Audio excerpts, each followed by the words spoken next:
contest. We've got. Hold on. Oh my God. I hope Stash keeps that in there. Best college football coach of all time. So I came up with this because Bobby Bowden passing away. No must count. Yeah, no, absolutely not. R.I.P. to one of the good ones out R.I.P. to what we would argue is maybe a top 10 coach. We'll find out after the end of the discussion. But a top 10 coach of all time. And I know Adam and I have kind of collected our own little list. Keith's kind of had a mind of who he's talked about. Alex has done a little bit of research while we were talking. But do you want to go first? I kind of want to see your top 10 and see what we collab with. Okay. I don't think we're gonna. I mean, start at 10 and work up. I didn't really give them rankings again. These. Oh, okay. All right. Then yeah. All right. So. But all right, so 1 and 2, I think these are the two greatest of all time, are Bear Bryant and Nick Saban. Okay. Yep. But then other guys that I had on here after this in no in particular order. Okay. Joe Paterno. Yeah, Joe Pop. Bobby Bowden. Yep. Frank Beamer. Pop Warner. Okay. Tom Osborne. Yeah. Dr. Lou. Eddie Robinson and Amos Stagg. Okay. Okay. So, I mean, you got to pay homage to some of the earlier guys. Yeah. But then, then honorable mentions went to Steve Spurrier, Walter Camp, and Barry Switzer. Okay.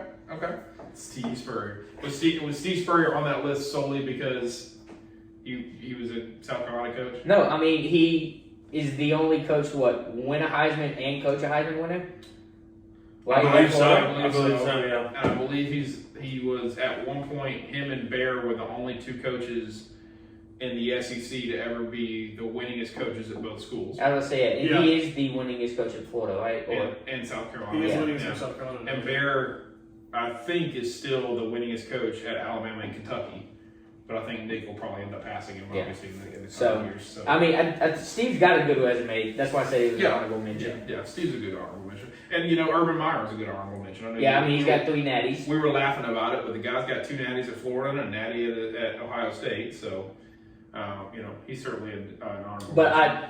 But Frank Beamer's longevity at Virginia Tech, I think, put him up there in that company. But then, like I said, you got to pay...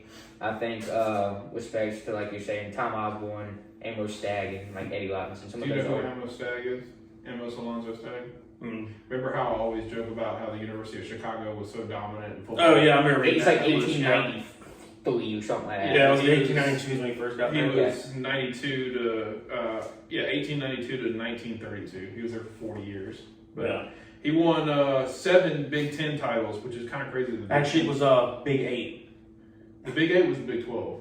It was the Big 8. Was it? I think I remember just reading that. But either way. I think it's the Big 10. I think the Big 10 has been around the entire time. No, it was Big 10. Who was the Big 8 guy then? The Big 8 was Nebraska. It was Pete Osborne, probably. Tom Osborne. Or Tom Osborne, yeah. Yeah, at Nebraska. Because that was kind of what the Big 8 was with Texas and Arkansas, I think. And back in the day. But yeah, it was Tom. It was also Bud Wilkinson. Oh, and to answer your Oklahoma. question, to answer your question, Bear Bryant still is the most winningest coach at Alabama. Okay. Because Saban has the highest winning percentage, but Bear Bryant still has 232 wins. He surpassed also Bear on the national championships. He did. Correct. He got 7 now. He's the only one to ever get 7. Yeah. Is it not crazy though that he has 7 national championships at one school? Yeah. He's got 6 at Bama and 1 at LSU. Or is it 7 in Alabama now? No, he won the one at LSU, then went to the NFL to the Browns, and then came back. He went in 03 with old Will Muschamp. Yeah. And Jimbo Fisher was Jimbo was OC, Yeah. Is that not crazy? But he's the Bill Belichick of college football. Well, he was also on staff with Bill Belichick at the Browns. Well, he was, you're right. Yeah. They had the Bill Belichick and Nick Saban on staff at the Browns at one point. Cleveland, you screwed up. And then they went to have 30 quarterbacks in a matter of 6 years? 12 years. But yeah, Amos went 227 and 112. Pretty good record-wise. So, all right. So my list compared to yours, who did we have in common? We both had Nick and Bear at the top. I mean, Nick obviously with 7, takes the cake, and he's just so dominant. I mean, he's just been so dominant no matter where he's been. Bear, I really, obviously the 6 championships. I think the big thing again for me was that Bear went to Kentucky, and won so many games. Mm-hmm. I mean, Kentucky's just never been known for football, No. and to go there, have a lot of success at a place like Kentucky, then turn around, obviously gets a chance to Alabama. Bud Wilkinson was number 3 for me, and I think there's a couple of reasons. I mean, the guy won, he won 47 straight games, which is still the NCAA record. He had 3 national titles, which is respectable compared to a lot of coaches. 14 Big 8 titles, which again was kind of the predecessor to the Big 12. And he had 4 seasons where he literally did not lose a game. I mean, that's pretty solid. Pretty, yeah, that's pretty solid. Tom Osborne was at number 4 for me. Osborne with 3 national titles as well. What was really cool about him at Nebraska, this dude had 25 years of never finishing a season unranked. That man was in the top 25 for 25 straight years. That's pretty freaking impressive. And had 12 Big 8 titles as well at Nebraska. Eddie Robinson, I paid tribute to at number 5. I think he doesn't get enough credit on the coaching scale long term, and I understand that he probably didn't play a whole lot of talented teams across his years. But the dude coached for 55 seasons and went 408 and 165 at Grambling State. Oh yeah. I mean, but he put is Grambling State a HBCU? it is. Yeah. So yeah, he put HBCUs on the map. On the map. Yeah. As far as I mean, he had like almost 100 people go play in the NFL too. yeah. Like, of course, not all of them were like Hall of Famers or anything, but like go play in the NFL. So Yeah, that's To still make it there. I put Bobby at 6. Bobby was 125 or 152 and 19 in his 14 consecutive seasons where he finished in the top 5. You heard that right. 14 consecutive seasons where he finished in the top 5 at the end of the year. 2 national championships, 2 Heisman winners too.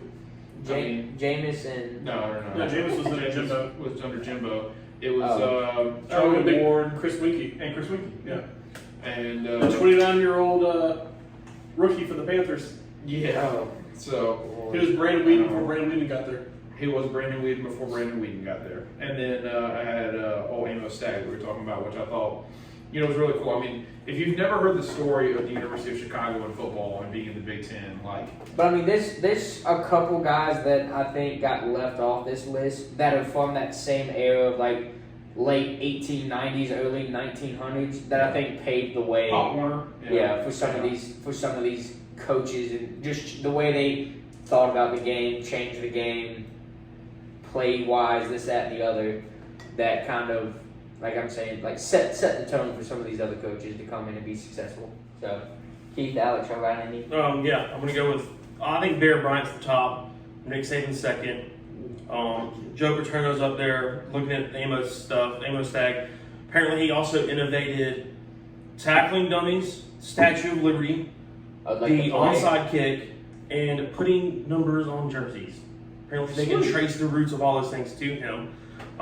Woody Hayes at Ohio State. Oh, that's a good Um, one. Did he punch the Clemson Bear? Is that the guy? Yeah, I think so. I think it was, yeah. And then Tom Osborne out of Oklahoma. Joe Paterno, obviously. Bobby Bowden's up there. And then Lou Holtz. Oh, yeah, old Lou. I didn't think about I that. said Lou Holtz. He said Dr. Lou. Oh, my bad. He Dr. said Lou? He said Dr. Lou. Oh, when you said Dr. Lou, I just was like, who's the doctor? I didn't even, Lou Holtz. didn't even Honestly, think yeah, about it. that guy. Yeah. Is Lou still alive? Yeah, he's Yeah. still alive. His wife died, but he's still alive. Yes, he's still alive. Consensus is Bobby Bowden. Let's just go down the line. Is Bobby Bowden a top 10 coach in college football history? Yes. Yes. Yeah, I would say yes. Yeah. All right. So everybody agrees on it. So, R.I.P. to Bobby. Anything else y'all wanted to add to I'm it? good. Everybody feel good about it. So, Bobby will be missed. yeah, Bobby, you'll be missed. You were a legend, my guy. You took one-liners at Steve Spurrier all the time, and I think it's funny. Destroyed Clemson about every year. You did destroy Clemson for quite a while, so we appreciate And you for that. It was your son you were going against too, which makes it even better. Or was it his brother? That was his son. His son. Yeah. Yeah. Terry and Tommy are brothers, but they were the sons of Bobby. Gotcha. But he also ran the sport in South Carolina too, so kind of a fun. Yeah, Yeah. well, we were in the ACC for a while, independent, so. So. So, fair enough. But, so RIP to Bobby Bowden, and we'll miss you.